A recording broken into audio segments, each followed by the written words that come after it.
Boa noite, minhas irmãs e meus irmãos. Que a paz de nosso Senhor Jesus Cristo esteja conosco. Que nós possamos ser dignos, da bênção que nós temos de estar aqui nesse momento. Mas nós somos. Nós somos por quê? Porque é um momento das nossas vidas que nós fazemos uma escolha. Nós queremos caminhar com Jesus. Nós o buscamos. No primeiro momento nós achamos que é assim. Mas à medida que nós vamos nos aprofundando nas coisas sagradas, nas coisas divinas, nós vamos entendendo que é o contrário. É o Mestre que foi nos buscar. Porque Ele nos busca a todos. Então, se algumas palavras para que nós possamos iniciar esse instante tão especial das nossas vidas, eu gostaria de lembrar aquela passagem do centurião romano que está com um servo adoecido em sua casa e ele se aproxima de Jesus e diz: Senhor, eu não sou digno de que entreis em minha casa, mas uma palavra tua e o meu servo será curado. Aquele que era considerado o inimigo, o opressor, alguém que era indesejado, ele é o primeiro, vamos dizer assim, a reconhecer a grandeza de Jesus.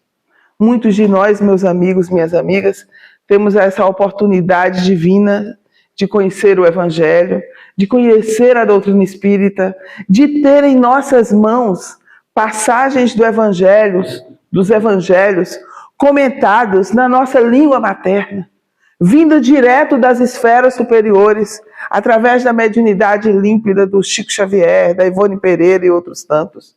Mas nós ainda não somos capazes de nos curvarmos e reverenciarmos essas lições divinas e sentirmos o que é essa misericórdia. Porque muitos irmãos nossos, em todos os recantos do mundo, padecem da fome e do frio espiritual. Desejaria tanto ter acesso a essas palavras, mas não tem, porque ainda não foram sequer traduzidas.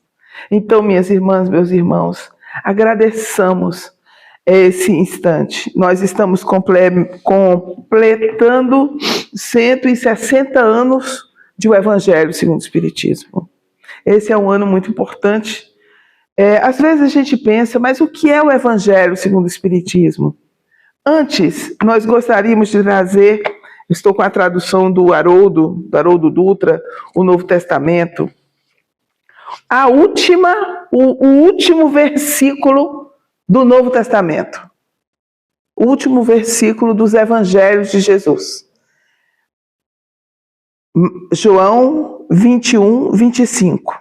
Há, porém, ainda muitas outras coisas que Jesus realizou, que se fossem escritas uma por uma, nem mesmo suponho, o mundo teria lugar para os livros escritos. Esse é o trabalho que Jesus começou a fazer e o legou aos seus discípulos. Quando nós temos em nossas mãos a doutrina espírita, o Evangelho segundo o Espiritismo, do que é que nós nos lembramos? Daqueles dias do Pentecostes, daqueles dias que as línguas de fogo se tornaram visíveis aos discípulos, e cada um deles, sobre a cabeça de cada um deles, e todos ficaram cheios do Espírito Santo e começaram a falar em outras línguas, segundo o Espírito lhe concedia declarar. Essas palavras aqui narradas por Lucas, grafadas por Lucas no capítulo 2, versículo 3 dos Atos dos Apóstolos, vai nos mostrar o que é a grandeza da mediunidade. E o que é o Evangelho segundo o Espiritismo, senão as línguas de fogo, mais uma vez, que descem sobre a cabeça daqueles médiuns da época de Kardec e descem nos dias de hoje, continuam a descer sobre os médiuns inspirados, sobre aqueles que se aproximam com respeito e amor do Evangelho, para que ele possa, de alguma forma, ser trazido novamente, ser comentado, ser vivenciado. Porque cada vez que nós abrimos essas páginas, que nós lemos essas páginas do Evangelho, que fazemos um culto do Evangelho no lar, que comentamos uma página, um versículo do Evangelho, numa casa espírita, num templo, seja onde for necessário, ali mais uma vez se dá a continuidade da obra de nosso Senhor Jesus Cristo. E é muito importante que nós compreendamos isso. Quando nós pegamos a base da doutrina espírita, que é o Livro dos Espíritos, o que é que nós temos? Nós temos uma conversa, um diálogo, né?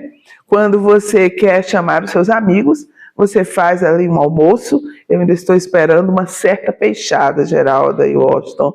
Eu acabei de me lembrar dela, né? Aí nós convidamos os amigos, né? Fazemos uma peixada assim maravilhosa, uns pães de queijo, alguma coisa na casa da Dona Hilda, né? Dona Hilda, já conheço lá como é que é também.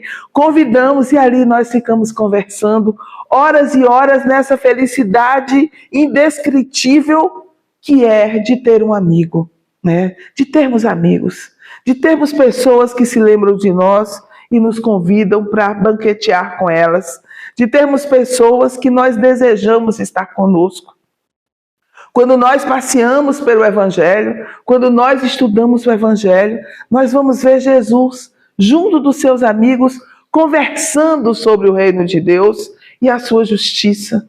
Nós vamos ver sempre, é o banquete dos publicanos, onde estão ali todos reunidos, os fariseus começam a duvidar da grandeza de Jesus, e ele começa a explicar, falar de forma simples para aquelas pessoas orgulhosas, que se julgava melhor do que as outras, a razão pela qual ele se misturava com os considerados pecadores, né? E a razão sempre a mesma, que a alegria dos céus é justamente o instante em que um pecador se converte, né? Ele vai nos lembrar disso sempre.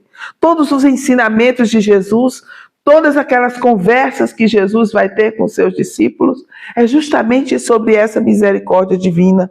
Mais tarde, quando Allan Kardec descobre que ali, naquelas páginas que ele vai lendo, naquelas reuniões que ele presencia, que ele descobre que há um ensinamento maior por trás daquelas mesas que giravam, saltavam, corriam, daquelas páginas que foram entregues a ele para que ele pudesse conhecer o que é que aquele fenômeno, que aqueles que se diziam espíritos traziam, ele vai reconhecer que ali há um ensinamento maior. Há as provas da imortalidade da alma. Há ali um mundo novo se abrindo, um novo entendimento para o homem. E assim ele começa um diálogo, né, uma conversa entre a terra angustiada e o céu abençoado, que vem trazer respostas a questões tão profundas. E ali está o Livro dos Espíritos, a base da doutrina espírita. Mas numa dessas perguntas, Kardec vai insistir qual é o modelo e guia que Deus ofereceu à humanidade. E os Espíritos vão dizer: vede Jesus, olha para Jesus, Jesus é o modelo, né? O modelo é aquele que carrega em si todas as informações necessárias para que nós possamos fazer algo. Então nós olhamos ali para Jesus e sabemos, ele sim, é o caminho, a verdade e a vida. Por que Jesus é modelo e guia? Porque qual é o maior ensinamento do Mestre? Se nós tivéssemos um problema, esquecêssemos tudo que ele ensinou, o que precisaria ser fixado nas nossas almas para que o Evangelho não se perdesse? Amai-vos uns aos outros, como eu vos amei. Amai-vos uns aos outros. Quanto mais nós estudamos, meus irmãos, quanto mais nós nos debruçamos sobre os grandes pensadores, quanto mais nós estamos ali refletindo sobre os grandes ensinamentos que a humanidade recebeu, quanto mais nós vemos o sofrimento inteiro de uma humanidade inteira, de todos os homens, sofrimentos que se manifestam de todas as formas, só existe uma resposta, só existe um caminho, só existe uma verdade, só existe uma maneira da vida em toda a sua exuberância poder triunfar. Amai-vos uns aos outros como eu vos amei. que é o novo mandamento que Jesus nos dá. E é por isso, minhas irmãs, meus irmãos, que em um primeiro momento, o pensamento dos espíritos superiores é manifestado no Livro dos Espíritos. No segundo momento, Kardec vai explicar como, vai nos oferecer um manual, como nós nos relacionamos com segurança com esse mundo invisível, com esses espíritos. O que deve fazer uma pessoa que tem uma condição mediúnica, uma capacidade de perceber o mundo espiritual, porque essa é a maior de todas as responsabilidades que nos é dada. O médium, ele é um instrumento. O médium, como diz o próprio Kardec aqui no Evangelho, né, para que nós possamos conhecer o mundo do infinitamente pequeno, temos o microscópio. Para conhecermos os mundos, né, do infinitamente grande, o macrocosmo, nós temos o telescópio.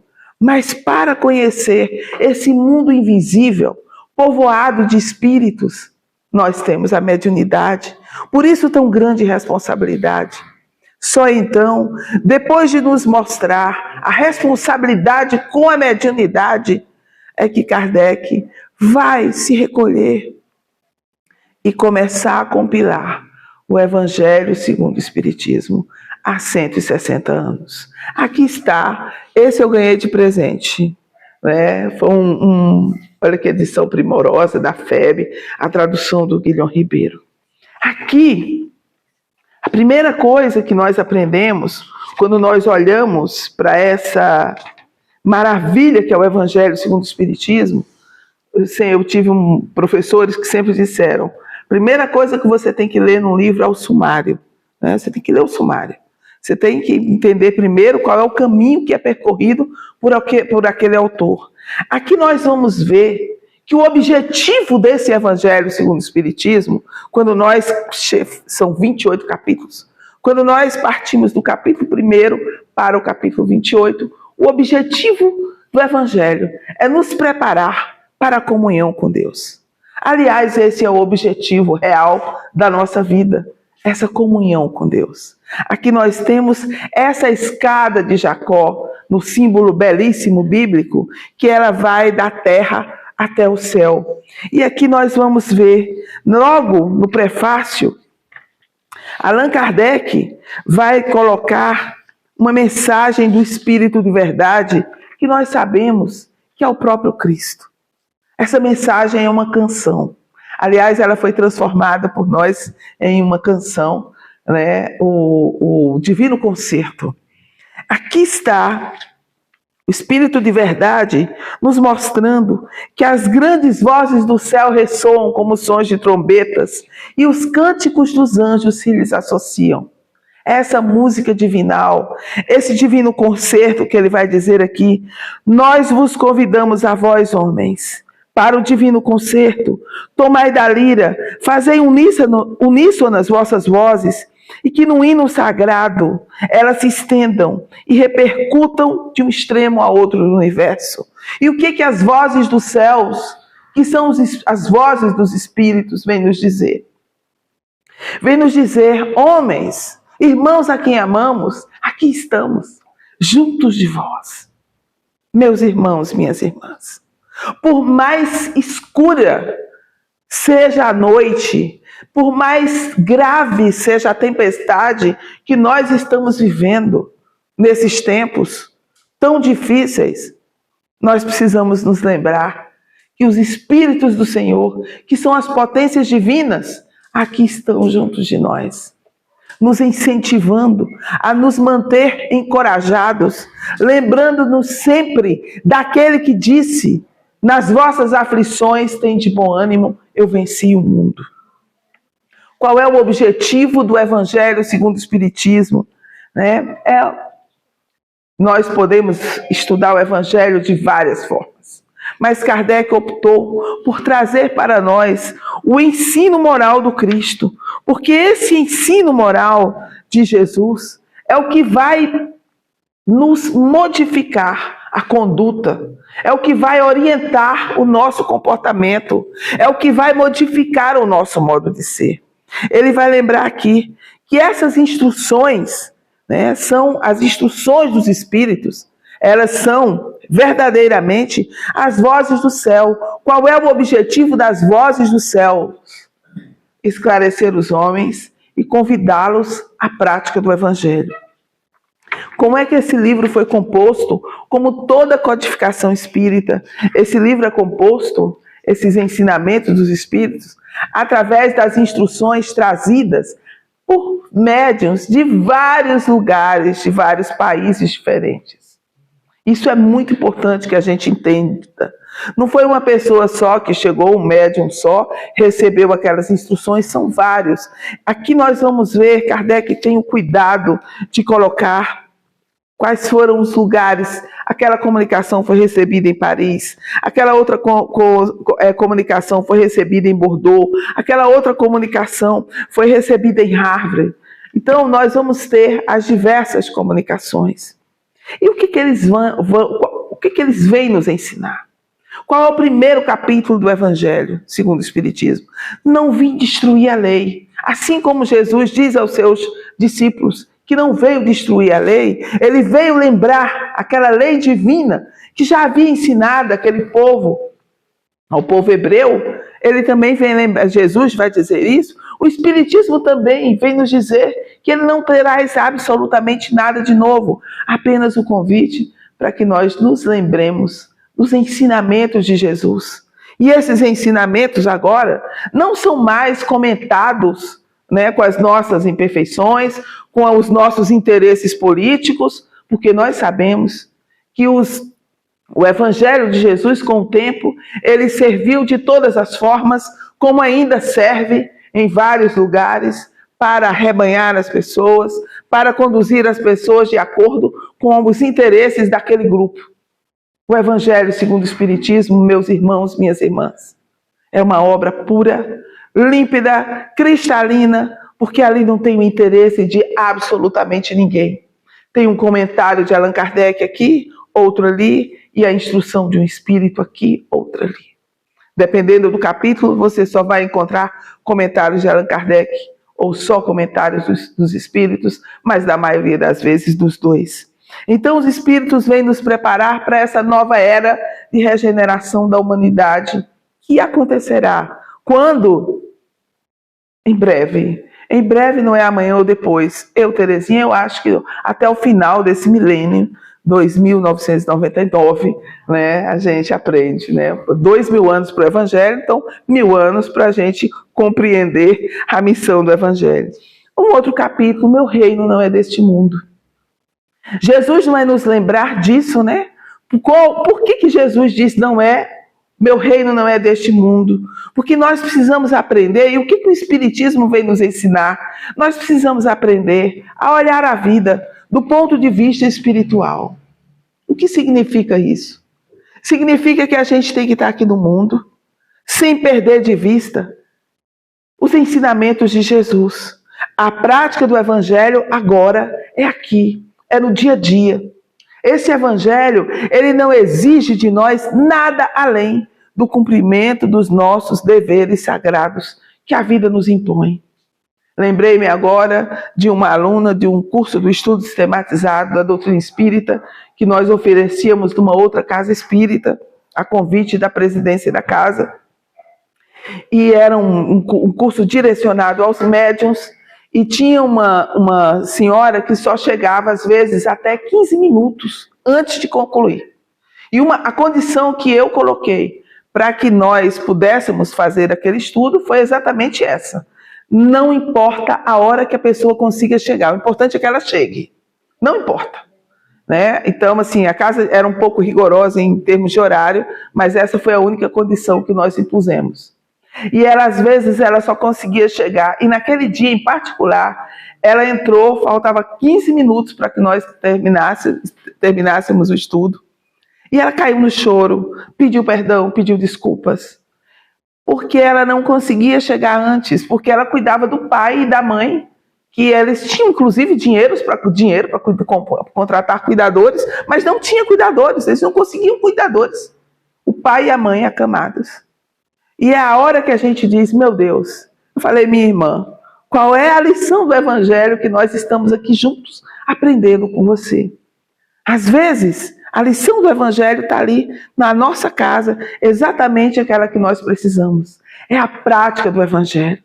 A prática do Evangelho que nós, às vezes, saímos de casa para ir para lugares distantes, para vivermos aquele dia maravilhoso de prática do Evangelho, mas se eu, na minha casa, não tiver aquela gota de paciência necessária com aquela pessoa que às vezes eu julgo que é uma pessoa difícil, na verdade é o contrário, se a gente for ver, né, Washington?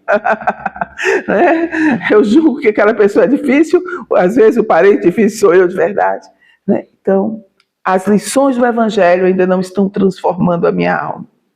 Ninguém é proibido de chorar, ninguém é proibido de muitas vezes se queixar, reclamar, porque nós somos humanos. Mas nós também não podemos perder de vista a excelência do trabalho que o Evangelho vai fazendo dentro da nossa alma. Ele diz aqui, então a gente quando olha a vida do ponto de vista espiritual, sabe, meus irmãos, minhas irmãs, que tudo passa. Que só Deus não muda, que só Deus basta, como diz Santa Teresa d'Ávila. Ele vai dizer aqui no capítulo 3, há muitas moradas na casa do meu Pai, Jesus vai dizer, né? Não se turbe o vosso coração, vou preparar-vos um lugar. Quais são as diferentes moradas da casa do Pai? Será, meus irmãos, minhas irmãs, que toda a beleza desse céu estrelado é somente pontinhos para que a gente olhe e ache bonito? Ou será que Deus deu um destino mais alto aos mundos que Ele cria, às constelações, né, aos planetas, às estrelas, a grandeza do seu universo? Não é possível que não haja mundos mais felizes do que o nosso. Não é possível que não haja mundos onde a alma está estagiando ainda no primitivismo.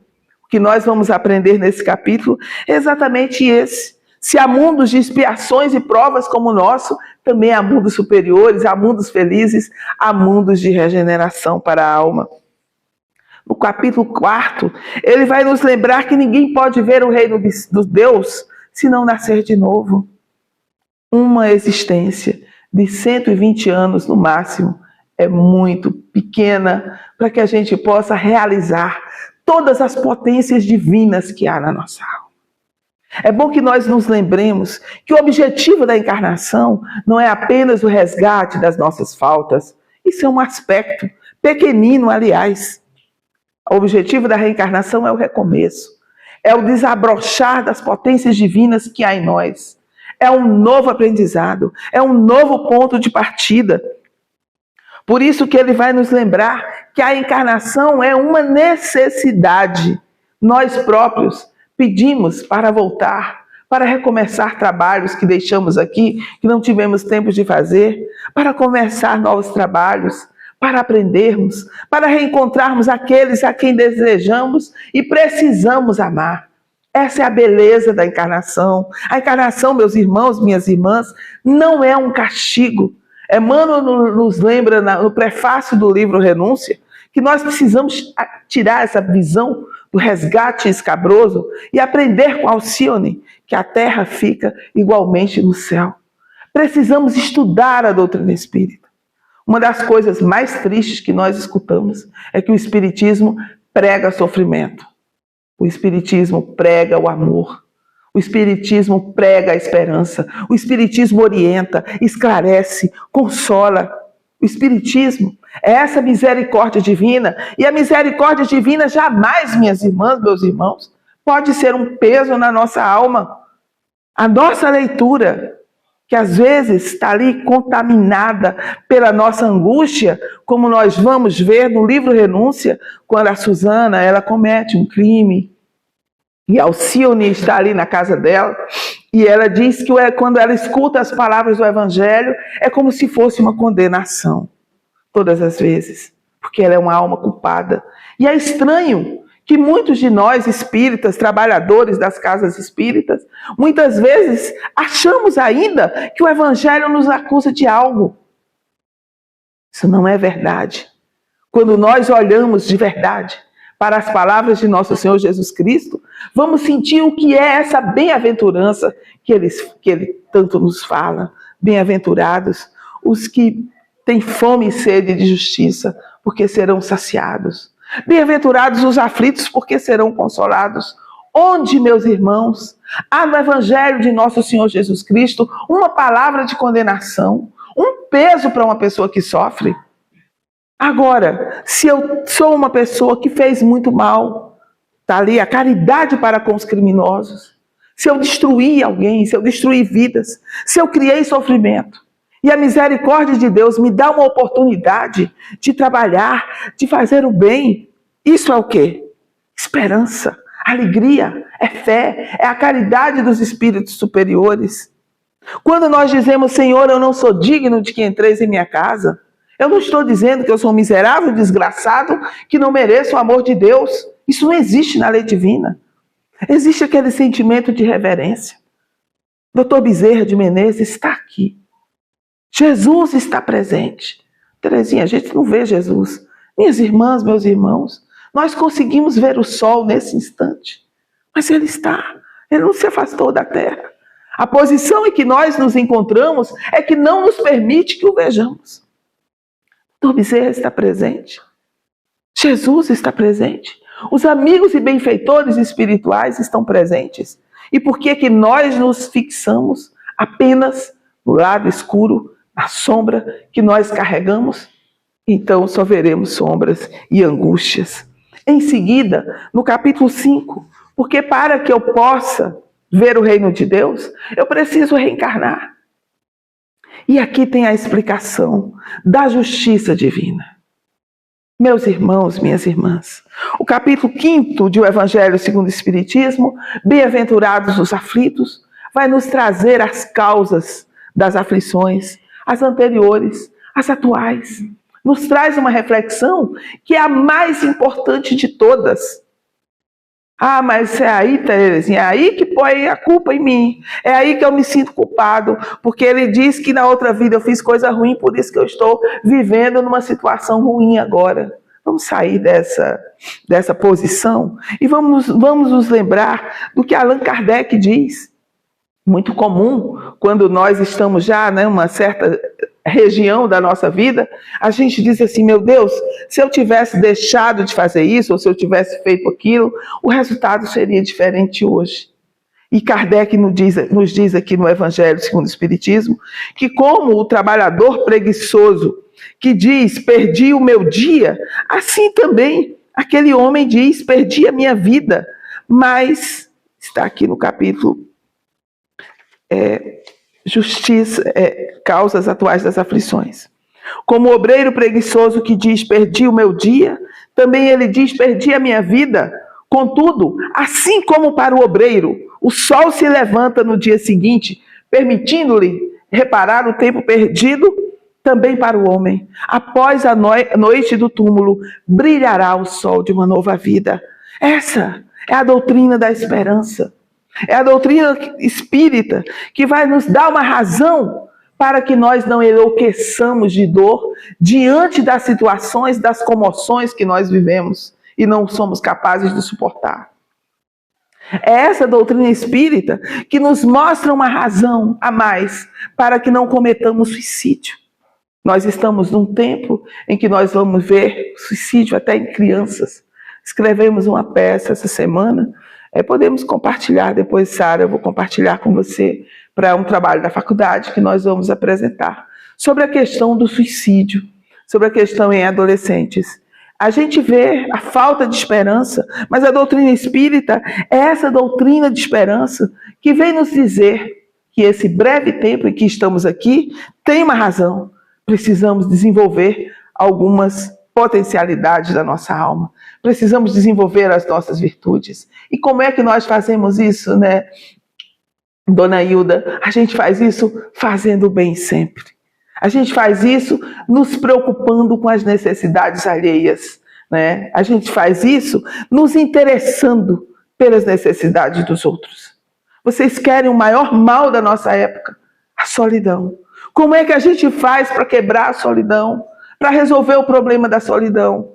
Nos juntando a grupos que fazem, como nós temos tantos grupos nessa casa, há trabalhos, né, que que oferece a oportunidade para que nós nos juntemos. Aí eu vou lá só para me juntar com o pessoal, para ver se eu faço alguma coisa, né? Já é alguma coisa, minhas irmãs, meus irmãos. O próximo capítulo, depois do capítulo Bem-aventurados os aflitos, nós vamos ter o capítulo 6 de O Evangelho segundo o Espiritismo. O capítulo 6 de O Evangelho segundo o Espiritismo, minhas irmãs queridas, meus irmãos amados, é o Espírito de verdade que vem nos trazer as lições mais lindas, mais necessárias. Ele diz aqui: espíritas, amai-vos, este é o primeiro ensinamento, instruí-vos, este é o segundo.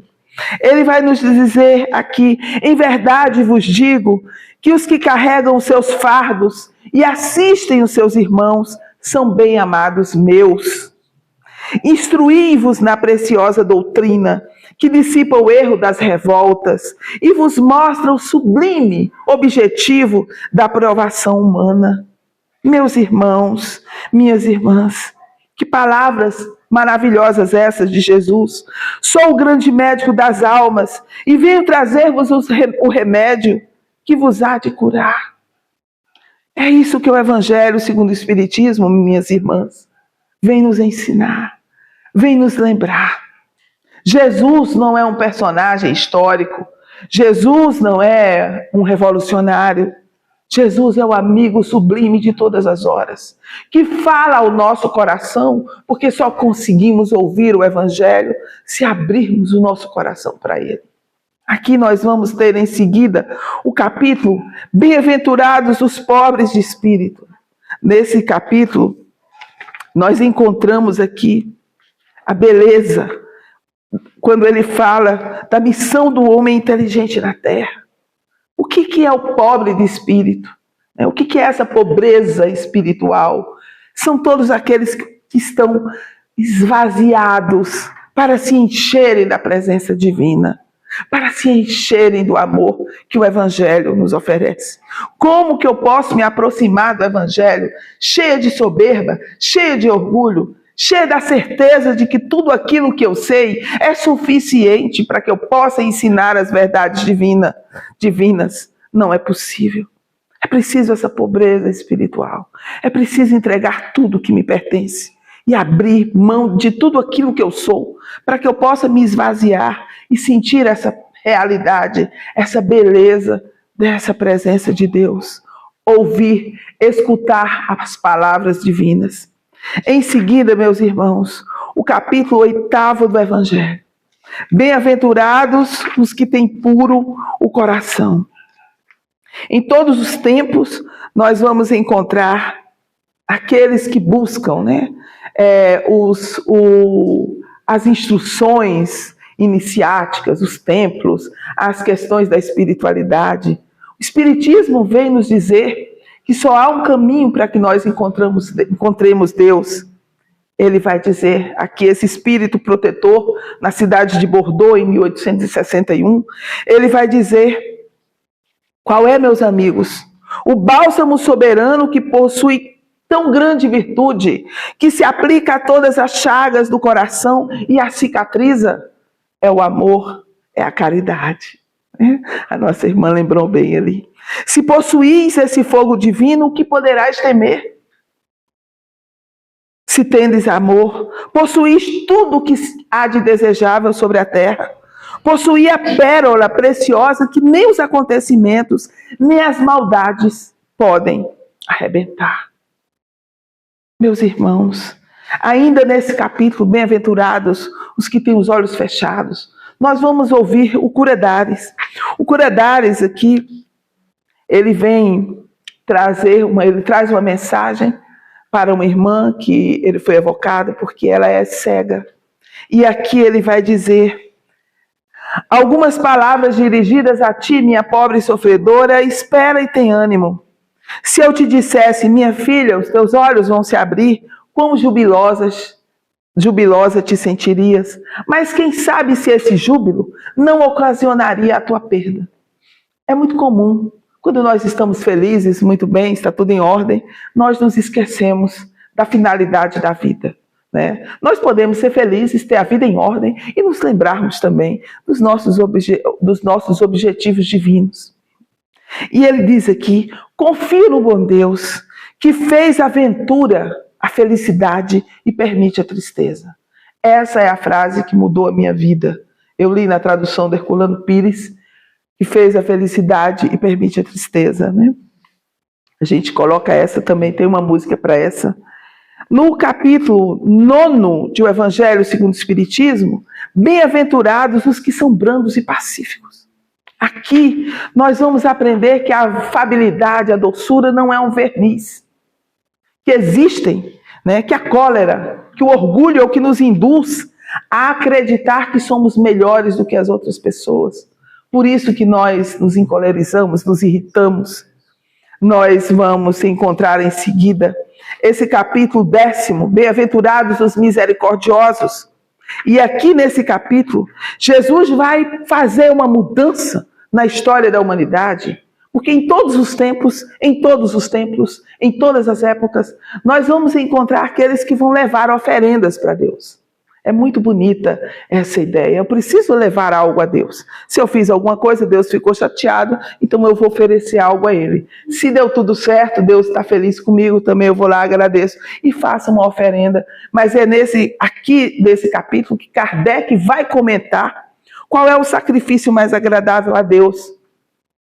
Jesus vai nos lembrar que primeiro a gente se reconcilia com o irmão e em seguida a gente põe a oferta sobre o altar. E Jesus e Kardec vai nos dizer aqui, é ele quem escreve, que esse cristão oferece a sua alma a Deus e essa alma tem de ser purificada, porque entrando no templo do Senhor, deve ele deixar fora todo o sentimento de ódio, de animosidade, todo o mau pensamento contra o seu irmão. Alguém pode me dizer, Terezinha, você não sabe o tamanho do ódio que eu estou aqui no meu coração de uma tal pessoa que fez uma verdadeira destruição da minha vida. Então eu não devo entrar aqui nessa casa. Minha irmã, meu irmão. Aprendamos a interpretação do Evangelho. Quando Jesus nos fala para purificar o coração, quando Jesus nos ensina o amor aos inimigos, a amar o próximo como a si mesmo, ele vai nos lembrar que nós podemos oferecer, sim, uma prece por aqueles que nós consideramos como os nossos inimigos. Não suporto essa pessoa, o meu sofrimento é muito grande, mas eu posso orar e pedir a Deus, Pai, perdoai-lhes. Eles não sabem o que fazem. Foi assim que Jesus fez.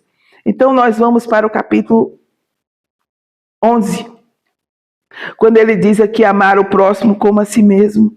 É quando Kardec vai nos lembrar aqui, que amar o próximo como a si mesmo é fazer pelos outros aquilo que nós queremos que nos façam.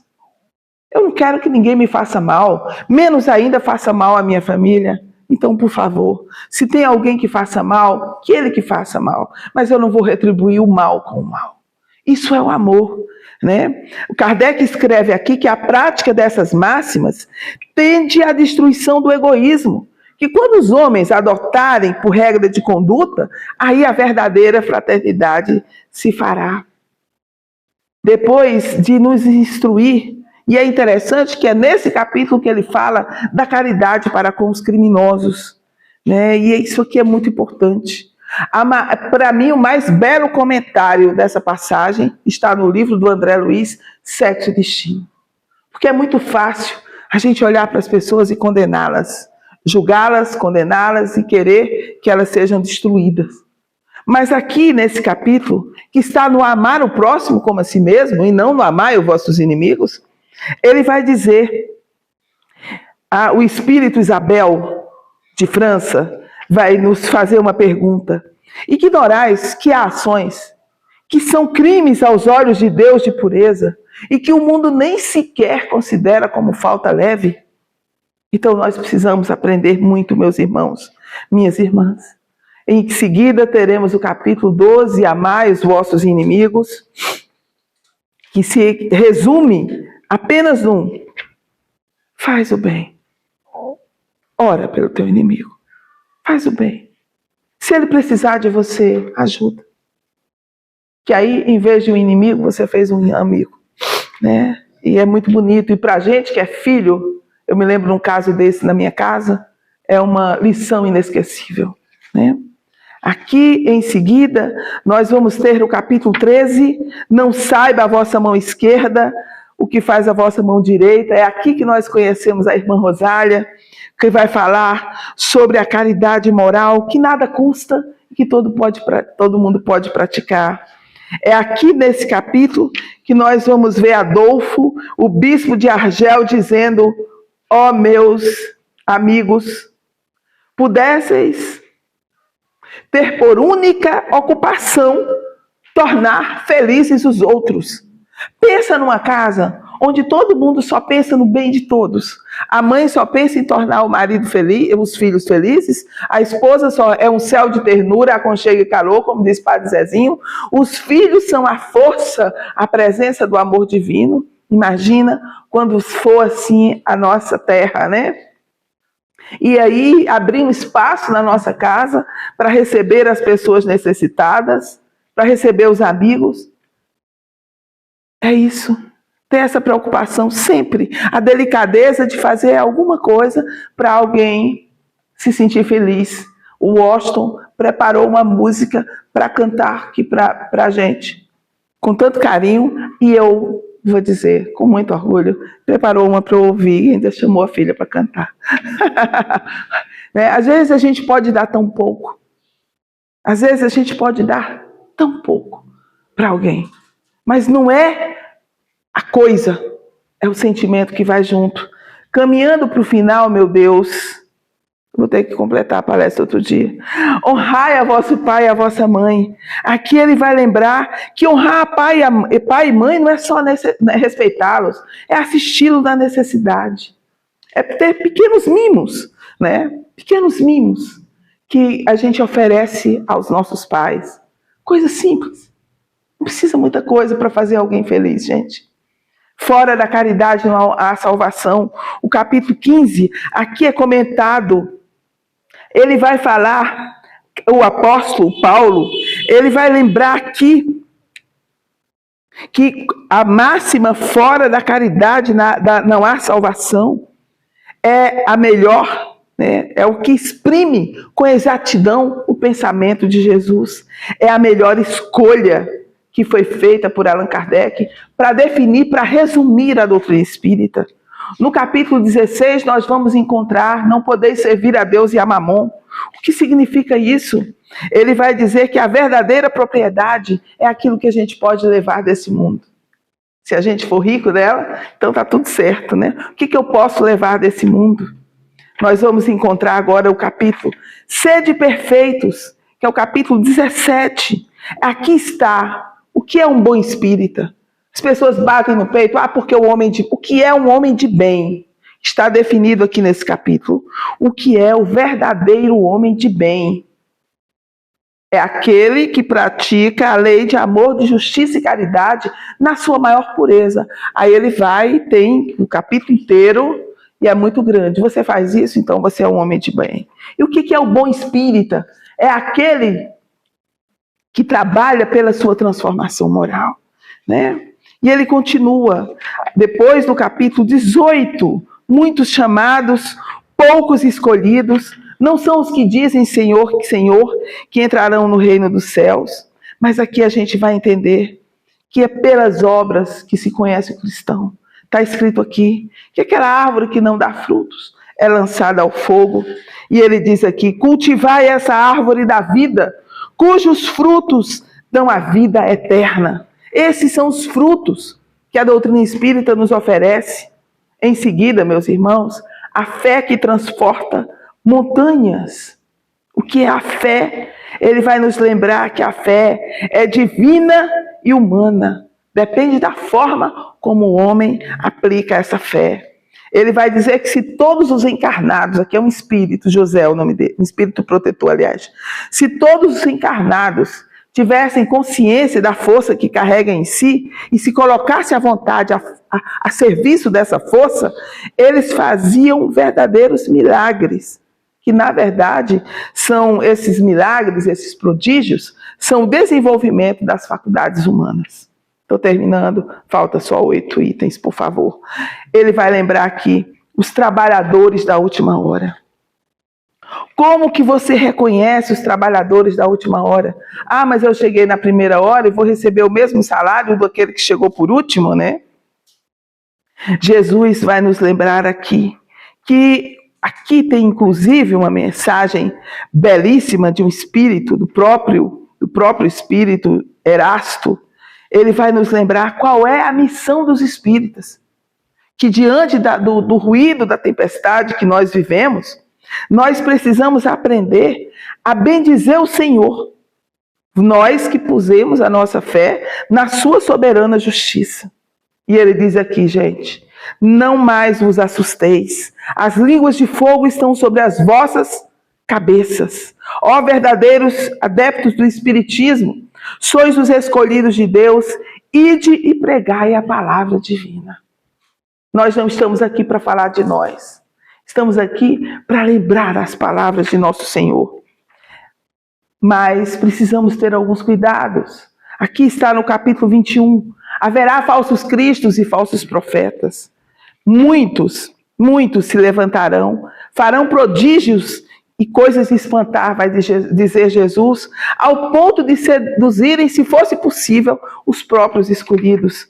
E aqui Kardec vai nos dar orientações, e também os espíritos, para que nós não demos créditos àqueles que se apresentam, né, de uma forma cheia de empáfia, né, porque existem falsos profetas aqui na Terra e também na erraticidade. Também ele vai falar sobre o casamento, sobre o divórcio, só Kardec faz esse comentário, lembrando que naquela época o divórcio era proibido. Já no capítulo 23, ele vai falar sobre algumas coisas que são difíceis de compreender, como deixai os mortos, o cuidado de enterrar os mortos, não vim trazer a paz, mas a divisão. Kardec faz comentários aqui belíssimos. Um outro importante do capítulo 24, não ponhais a candeia debaixo do alqueire. Por que Jesus fala por parábolas, né? Ele vai nos lembrar que as parábolas são formas de fixar os ensinamentos do Cristo, né? Capítulo 25, buscai e achareis. Ele vai dizer que ele vai falar da lei do trabalho, que põe em ação as forças da inteligência, que no primeiro momento o homem aplica a sua inteligência para atender às suas necessidades materiais, mas essa mesma inteligência se desenvolve e ele começa a compreender as suas necessidades espirituais. E nós estamos chegando ao final. Capítulo 26. Dai gratuitamente o que recebeste gratuitamente. É aqui que Kardec vai escrever que a mediunidade é coisa santa e deve ser praticada santamente e religiosamente. E agora estamos prontos para a prece, prontos para essa comunhão com Deus. Pedi e obtereis. É aqui que Kardec fala sobre a eficácia da prece. E aí ele vai nos mostrar, virá um espírito aqui, que vai nos lembrar que o cumprimento dos deveres no nosso dia a dia é uma prece também, né? E Santo Agostinho, na última comunicação do Evangelho segundo o Espiritismo, ele vai nos lembrar que a prece nos proporciona uma felicidade. E para concluir, meus irmãos, Agostinho vai dizer: avançai pelas veredas da prece e ouvirei as vozes dos anjos. Que harmonia! Já não são o ruído confuso da terra, são as liras dos arcanjos, são as vozes brandas e suaves dos serafins. Porque aqueles que fizeram esse percurso, que compreenderam a grandeza desse Evangelho segundo o Espiritismo, que internalizaram as suas lições, começam a compreender que a oração é o encontro de Deus com o ser humano. E aqui ele vai dizer: sem mescla de desejos carnais, são divinas todas as aspirações. Também vós orai com o Cristo, levando a sua cruz ao Gólgota, ao Calvário. Carregai a vossa cruz e sentirei as mesmas emoções, as doces emoções que perpassavam a alma de Jesus. Ele ia morrer para viver a vida celestial. E o último capítulo, a coletânea de preces espíritas, Kardec vai nos dizer que os espíritos nos ensinam que a forma nada vale, que o pensamento é tudo. Que um bom pensamento vale mais que um grande número de palavras quando tenha sido dita com o coração. E a fórmula não existe. Kardec escreve algumas preces, nos dá algumas orientações a respeito delas, escreve algumas reflexões, mas os Espíritos nos dá como modelo de prece o Pai Nosso, ensinada por Jesus. Que Jesus nos abençoe, meus irmãos, minhas irmãs. Este é o Evangelho segundo o Espiritismo, cuja tarefa nossa hoje seria apresentá-lo. Que Jesus nos abençoe e nos dê a sua paz. Obrigada, minhas irmãs. Feliz Semana Espírita para todos.